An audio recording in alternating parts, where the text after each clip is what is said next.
Hey everyone, Eric here. Thanks for tuning in. You may have heard the term index fund, mutual fund, or ETF in the past, but aren't sure how they are related and what their differences are. My hope is that by the end of this video, you'll understand what each of these terms means, how to start up your own account with Vanguard, and what index funds that you should be investing in. And as always, feel free to subscribe to my channel if you haven't already to join the Millipreneur community, and leave a like on this video if I provided you any value. Having said that, let's get started. So what exactly is an index fund? An index fund is defined as an exchange-traded fund or a mutual fund that aims to match the performance of a financial index, such as the S&P 500. In other words, when you purchase an index fund, instead of investing in just an individual stock, what you're doing is you're purchasing a share of the entire US stock market. So when the stock market is performing well, so will your portfolio, and if it's not performing so well, then your index fund will lose value. Now you may be asking yourself, now wait, I thought index funds and mutual funds were different. Like I said previously, index funds are technically mutual funds, but the difference is that index funds are not actively managed, they're actually passively managed. Passively managed funds are the cheapest on the market, which explains why index funds are some of the cheapest options that you can purchase. For example, if you invest in the S&P 500 index with Vanguard, you're going to be paying about 0.03%, which is just $3 for every $1,000 invested in the account.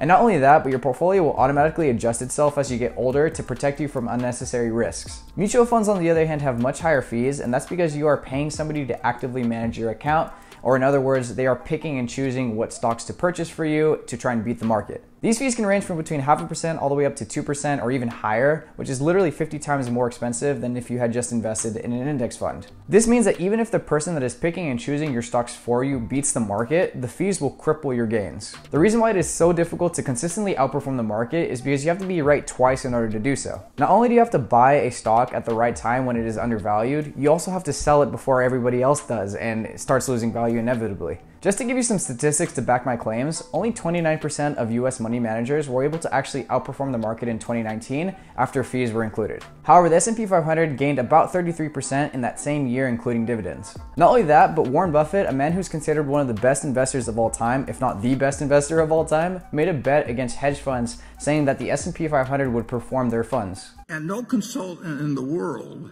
is going to tell you just buy an S&P index fund and sit for the next 50 years. You don't get to be a consultant that way. And they always suggest something other than just sitting on your rear end and participating in American business without cost. This bet took place over a 10-year period from 2008 to 2017. Even after the financial meltdown of 2008, Warren Buffett still won by a landslide. The S&P 500 averaged a 7.1% annual gain, while his competitor's Protégé, which is a hedge fund in New York, averaged a laughable 2.2% after fees. This is why you are almost always better off by simply investing in an index fund and trying to mimic the market's performance. And just make sure that you have realistic expectations when you are investing in an index fund, because the reality is you're not going to become a millionaire overnight. Understand that you'll probably see about a 7% return on your investment annually with dividends reinvested. When you purchase an index fund, it is generally seen as a safer investment than just investing in an individual stock like Tesla. You aren't going to have to worry about a CEO hopping on a Joe Rogan podcast and sparking up a joint with him. Instead, understand that your investment is for the long run and that your goal should be to accumulate money for retirement. And I could already hear you guys saying, "Oh my God, Eric, you're so boring. I'm going to go invest on Robinhood, buy some penny stocks, and become rich." Just think about it. If 95% of money managers cannot consistently beat the market, then what makes you think that you can? No offense. I actually learned this the hard way. When I was in my teens, I used to get up at 5 o'clock in the morning and use TD Ameritrade's Thinkorswim platform just out of sheer curiosity about how the stock market worked. So every day I would wake up before school, hop on the platform, and do some technical analysis to see if I can make some money off of some undervalued stocks. The reality was that I was lucky to make $5 in that day, and most days I just lost money. In hindsight, I am glad that I took the time to learn about day trading when I did, and how unlikely it is for you to actually make a profit from it. And I also learned that the stock market is kind of like a roller coaster of emotions. When things are going well and everyone's buying, the stock market is going up, and when things aren't going well and people are selling, the stock market is going down. This is why I could confidently say for 99% of you, don't waste time trying to day trade, analyze stocks, and look over a company's PE ratio. Instead, feel free to watch all of my videos and smash that like button to learn about the different ways that you can achieve financial freedom. Okay, great. So now that you understand why index funds are such fantastic investments, especially for beginning investors, let's talk about the company that I choose to invest my money with, which is Vanguard. Vanguard is a pioneer in the investing world and was the first to introduce low-cost index funds to ordinary consumers. Before Vanguard, it was much more common for people to think about investing as trying to beat the market and allowing money managers to pick their stocks for them. However, Vanguard's investing philosophy was different, and its goal was to simply match the market's performance, like I had said previously, than trying to beat it. Vanguard also charged very little in order to passively manage these accounts, which allowed for people that weren't financially wealthy to also invest in the stock market. Vanguard's fees for its S&P 500 index, or VFIAX, are about 4%, or just $4 for every $1,000 that you invest. However, please note that you will need at least $3,000 in order to invest in an index fund with Vanguard. If you don't have the minimum required amount, you could always just purchase an ETF alternative, which I'll cover later. So now you may be asking yourself, okay, I understand what a mutual fund is, I know what an index fund is, but what exactly is an ETF? An ETF is similar to an index fund because its goal is also to match the performance of its benchmark index. Index funds and ETFs are also both passively managed, so the cost to own them are minimal. However, while both investment vehicles have the same objective, they take different paths in order to achieve that objective. First, ETFs can trade throughout the day, while index funds are only traded once at market close. In other words, you can buy and sell ETFs during the day, but I wouldn't recommend doing so, especially if you're a novice investor. The next differentiator is that you cannot automatically invest in ETFs like you would with an index fund. When you purchase an index fund, you can actually set up automated payments to make sure that you never forget to invest in your account. I like this feature on my Roth IRA because I only check the account once or twice per month, so I'd rather just set up automated payments and forget about it. And the last difference is that when you purchase an index fund with Vanguard, like I had said previously, you'll need at least $3,000 in order to do so. Okay, awesome. So now that you understand how amazing Vanguard is, I'm going to actually walk you through the steps that you'll need to take in order to open your account with Vanguard, how to fund it, and give you some suggestions on what index funds that you could invest in. Okay, great. So now that you're on Vanguard's website, the first thing that you're going to want to click on is Personal Investors right here. It's going to take you to a portal where you can actually create your own account. Scroll down and click on Open an Account here. Pretty self-explanatory so far. Thank you for the Instagram like. And then you're going to click on Start Your New Account. How you're going to fund this account? So generally speaking, you're going to fund it via electronic bank transfer unless you're rolling money over from a previous investment. Click on Continue, and obviously you're new here. Again, pretty self-explanatory. Some of the things that you're going to need are your bank account and routing numbers to actually fund the account, and your current employer's name and address if applicable. Generally speaking, it's going to take about 5 to 10 minutes to complete this online application, but you have me here, so I'm going to be walking you through those steps, and about 3 to 7 days in order to actually fund your account. Go ahead and click Continue. Now, just for the sake of this video, I'm going to assume that you want to start up a Roth IRA because you're a beginning investor. At least most of you are. So go ahead and click on Retirement IRAs, click on Roth IRA. You can read that if you want on your own time, and then click Continue.